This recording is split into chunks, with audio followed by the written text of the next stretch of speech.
igikombe cy'umupira w'amaguru kizatangira muri uku kwezi kwa gatandatu ku itariki 11 ariho h'uyu munsi mwaka wa 2026 kikazarangira July ku itariki 19 2026. Ibihugu bitatu nibyo bizakira iki gikombe, USA, Canada ndetse na Mexico. Ikipe 48 mu bwiyongere kuva mu makipe 32 ni mu magurupe 12, mu gihe ikipe enye muri buri gurupe. Ikipe 32 zizajya muri kimwe cya 16. Hano imikino 104 hazakinwamo imikino 104 yose, 72 mu matsinda, 32 ya knockout. Qatar 2023 yari ifite imikino 34 gusa.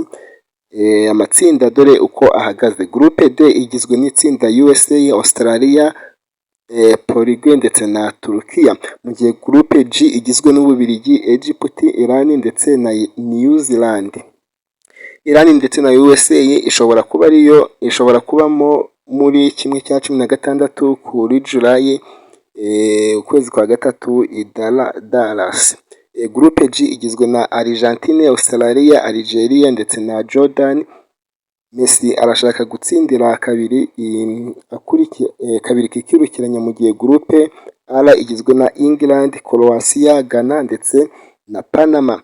Amakuru yihariye uyu munsi June gufungura umukino wa mbere ni Mexico ndetse na South Africa uyu munsi ku itariki 11 kuri Azteca Stadium. Umusifuzi Wilton Sampaio wo muri Brazil.